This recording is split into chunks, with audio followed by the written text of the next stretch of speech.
We are Odd Logic. We are Odd Logic. We are Odd Logic.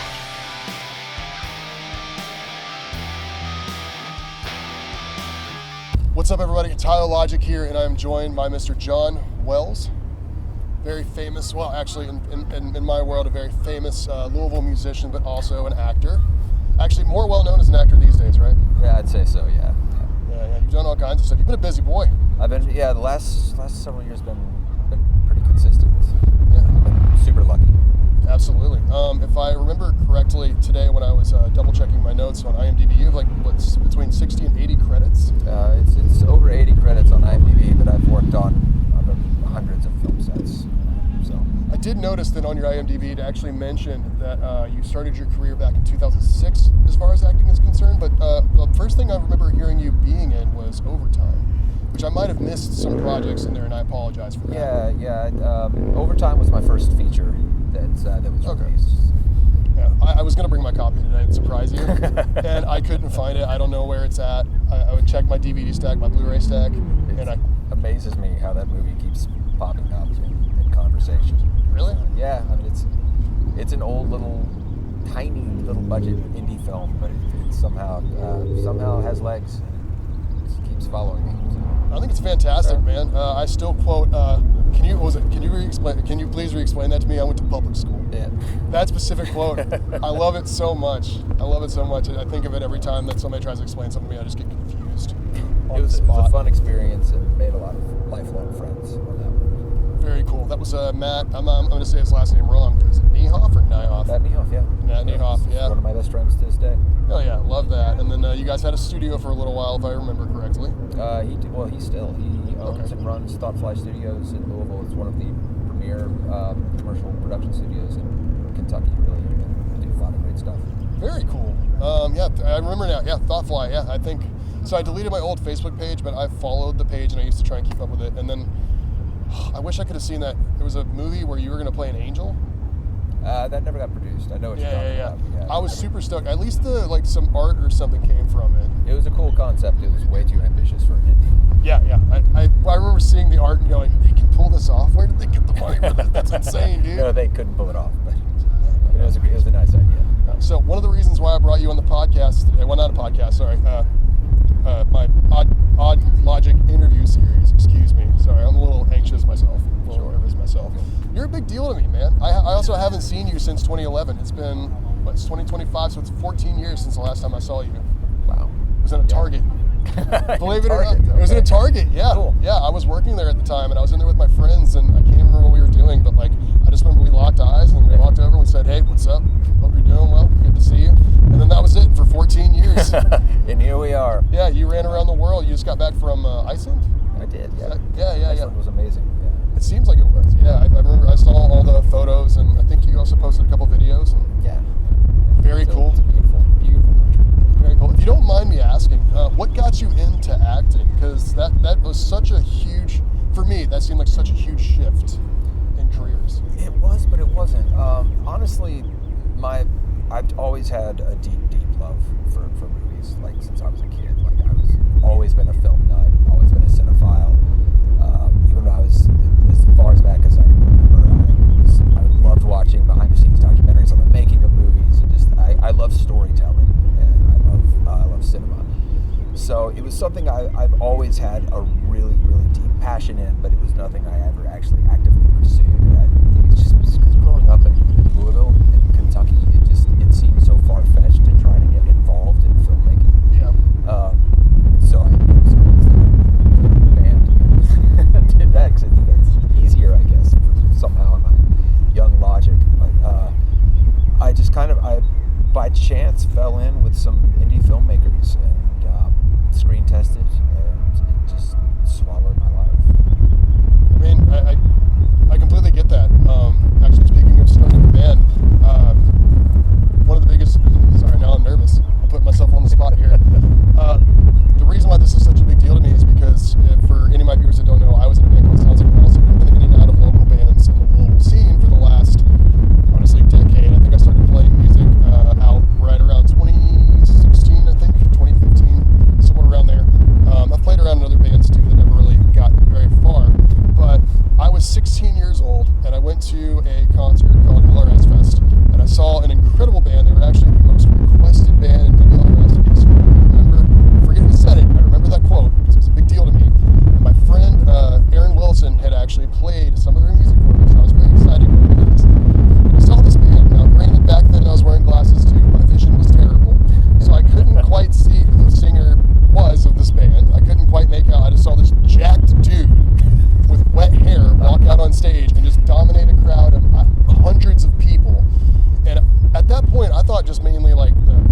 so I see this band, I'm blown away by them. About 2 or 3 weeks later, I'm working at my first job at Kroger. I'm bagging groceries in a lane, and this guy with his Throwdown shirt comes through my lane. And I'm so excited because Throwdown had just played in Cincinnati, and I didn't go, but I saw his shirt, and I was like, I never see my people. I love metal. And so I see this guy come through my lane, and I'm like, hey, did you go to the Throwdown show? And you were like, no, I didn't. And I feel like I've already ruined part of the story by directly saying it was you. But I'm standing there, and I don't realize who I'm talking to in that moment. And I'm like, yeah, I saw this band at LRS Fest. They absolutely blew me away. And the person with you started smiling, and then you started smiling. And you're like, yeah, I'm the lead singer. I'm like, what? What?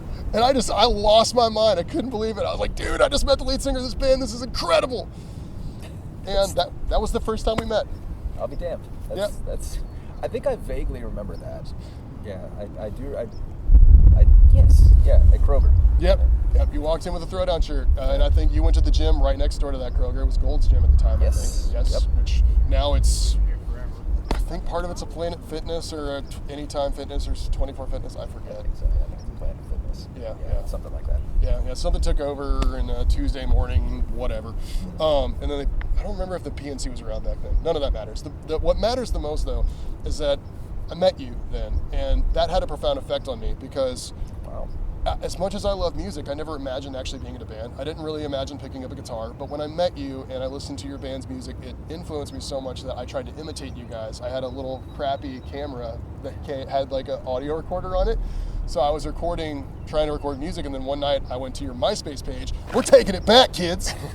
Y'all don't know nothing about that. Y'all don't know nothing about the MySpace days. Louisville Mojo. What? What's that? Man. You don't know. You're too young to know. We're really revealing our age now. Oh, yeah, absolutely. And I'm older than you, so. I'll shut up. I'll shut up. But anyway, I kind of lost my thought there. What was I saying? Oh, yeah, so I was recording music and I was posting it on my MySpace page. But I was listening to your music one night and I actually went and wrote probably one of my favorite songs I've ever written, which I won't bust out. I'm not going to try to sing. My sinuses are messed up, but I was trying to imitate you. Maybe another time. No. Never will. No, absolutely not. But yeah, that had such a profound effect on me, meeting you and then listening to your band's music and then also asking you for advice, because somewhere I still have a MySpace message saved from the advice you gave me. Friends first. I'll never forget that. Friends first, band second. You had rewritten that response so many times you were frustrated. And you literally, you included your frustration in the MySpace message. Like, I've rewritten this so many fucking times at this point. It's pissing me off. That's the magic formula, I think. Absolutely, friends first, and I thought that was incredible, and I've always lived by that rule, and it just means a lot to me. So, That's so cool to hear, man. Thank you. Really. If nothing else, you inspired at least one kid. You've done more than that. I guarantee that, because I still amazing to see. hear. Thank you. I'll say this: I still see to this day.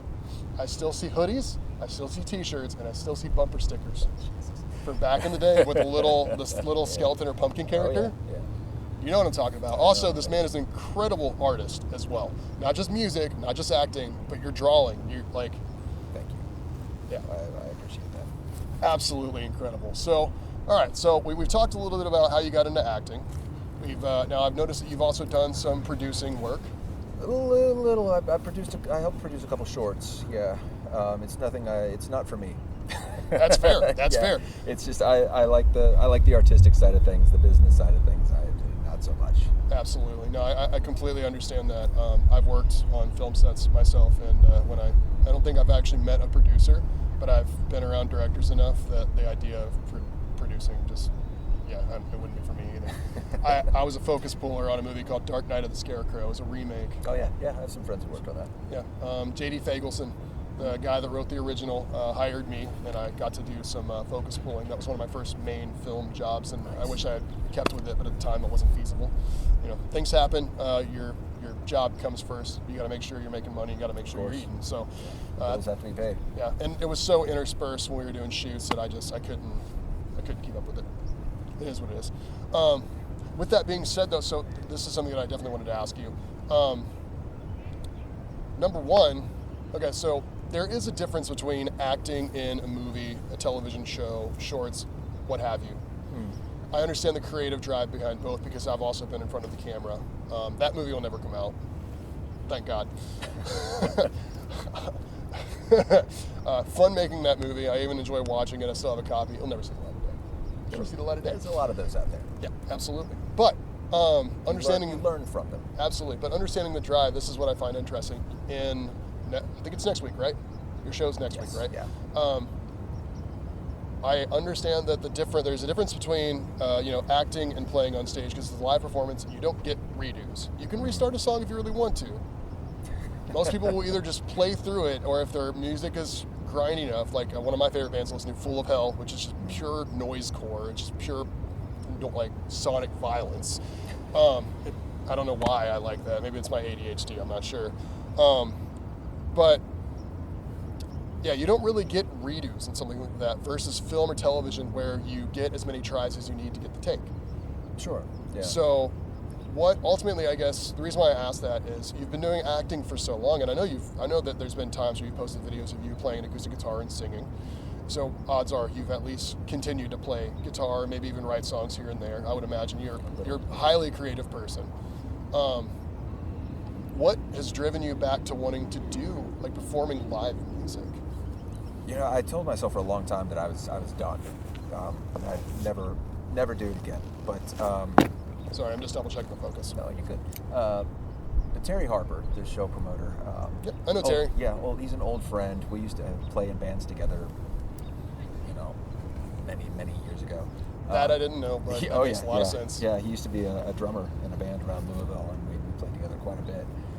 But just over the last few years, he's kind of been hitting me up, kind of like, hey, would you ever want to do one of these? Just like a little solo acoustic thing. I'd love to get you on a bill. And I was just like, no, it's not it. And it eventually, I'm at a point in my life where I think no matter how much trepidation I have, if I don't just try it, I'll go on to regret it. So I have to. He asked me, and I just forced myself to say yes, to force myself to do it, just to try. It's kind of a testing the waters, see how it feels, see how it's received. Yeah. I don't know. It still feels a little strange to me. It's been a very long time since I've done anything like that. I've actually never done anything like this. Really?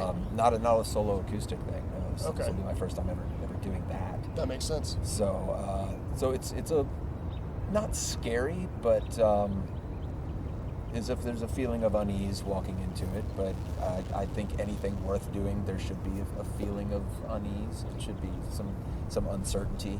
Yeah, I think that's what makes it exciting. Every time I get on stage, I get nervous, especially when we open for Hatebreed. Good God. Yeah. I remember finding out we were opening for Hatebreed, and I just remember just getting the butterflies in my stomach, and I want to tell all my friends, and then, like, it set in before the concert. I was like, oh, dude, you're about to make an ass out of yourself in front of, like, several hundred people. And then I got out there, and during the first song, Sheila, I didn't realize it. Halfway through the song, I never switched to my distorted channel. Oh, wow. Yeah, I was still playing everything clean sounding, but I don't think the crowd cared. That was a hell of a time. But no, I completely understand that. I mean, in all honesty, that's actually the answer that I thought you would give me, is just getting back out there, dipping your toes in the water, seeing how you feel about everything. Yeah. Just trying it out. And, it might be the last time I ever do it. I don't know. If it feels really great and it's well received, then we'll see. I don't know. I think it will be well received. I think that the fact that you're wondering how dark it's getting. It's a little dark. It doesn't matter. Whatever. I think it's appropriate. I had hoped there'd be a little bit of darkness because it's John Wells, the dark entity of the Louisville music scene, Louisville metal and rock. Metal. Anyway, sorry, I'm a nut job. What I'm doing next week is so not metal. No, not at all. Not at all. So not And metal. neither are any of the bands playing. You've got let's see. You've got Motuvius Rex. Shout out to Sean Rigsby, friend of mine. I do a lot of work at Art Sanctuary. Motuvius Rex play Dark Castle every day. They would. They're basically the house band, along with Kentucky Vampires. Shout out to Kentucky Vampires. It's a big goth festival that we have here in Louisville, Kentucky. And don't be surprised if you ever get a call after this. Hey, we're going to do it again. Because we did have a soloist, Silver Rain from New York. She came down. She's incredible operatic voice. I know you like at least some versions of opera music. Yeah. But they're playing. That's actually what's funny is the bill, despite the fact that there's a lot of, I would consider them like goth and darker artists on that bill, I would actually venture to say that Motuvius Rex, even though that connects all these bands, they're sonically different.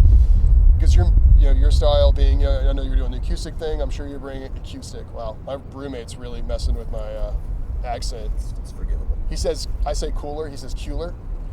Shout out to Dan Jaggers, the other guitar player in my band. Oh God, ADHD is great.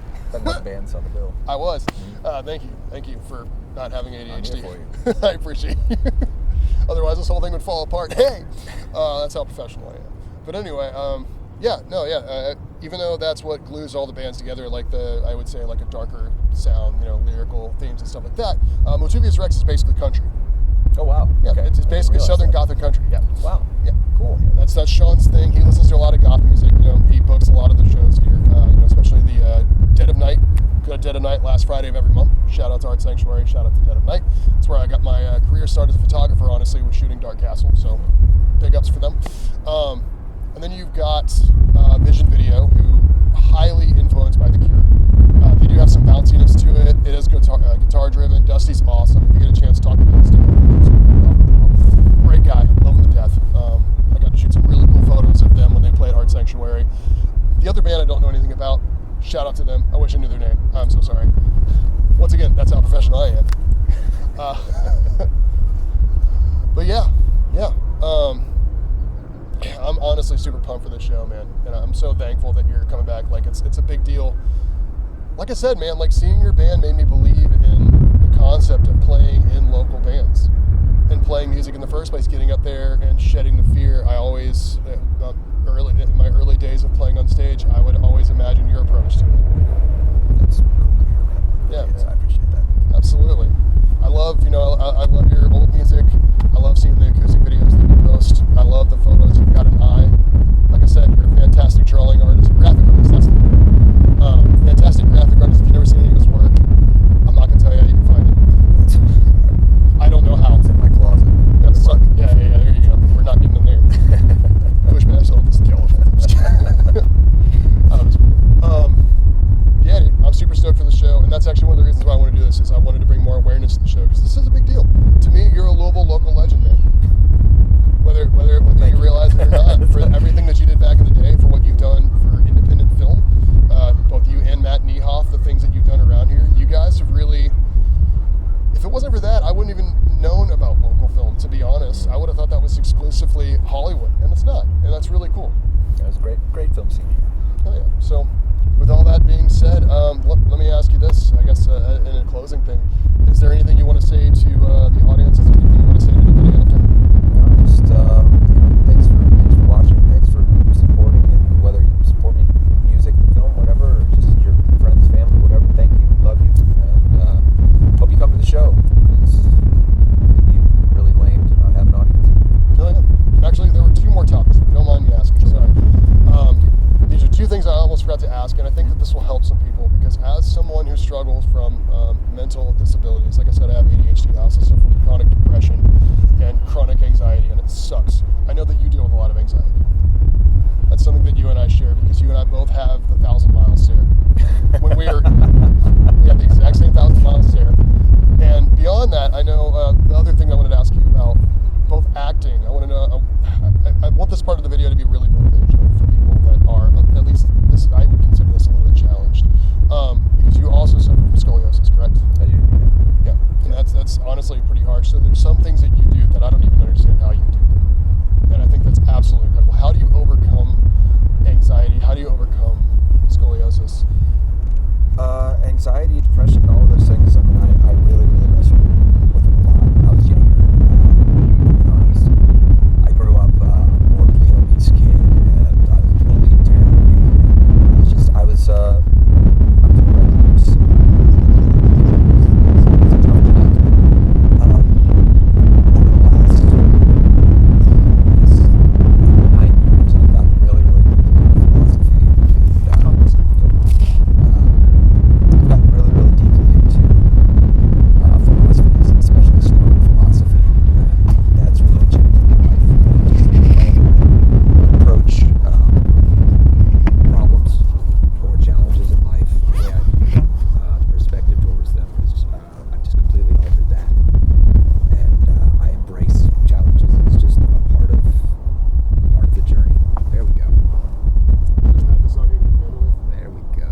once again, like I said, I'm a total professional. Ah. Watch that light fall off. There we go. It's a little bit better. So yeah, just changing my philosophy towards just changing my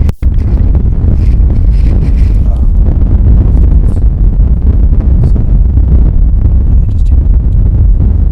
So basically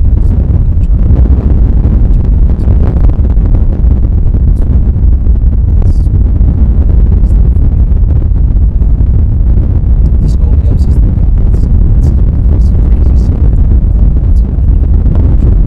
It's a if I were to be cardiac surgery and have my spine straightened, I would be 4 inches tall from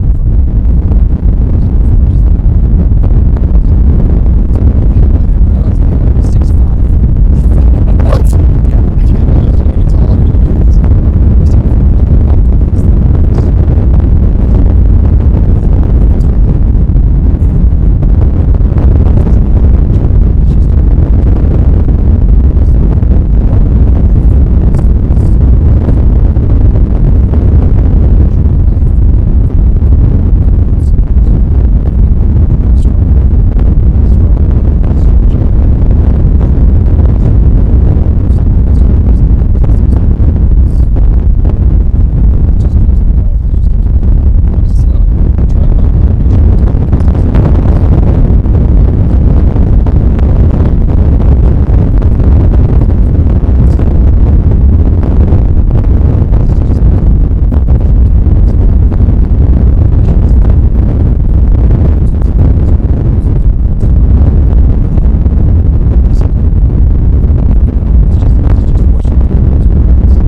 also, I've always said cheers because of this guy. He said that to me in a MySpace message. He said cheers, and after that, I started saying cheers to everybody. Oh yeah. So, well, I don't know how I end this. Peace out.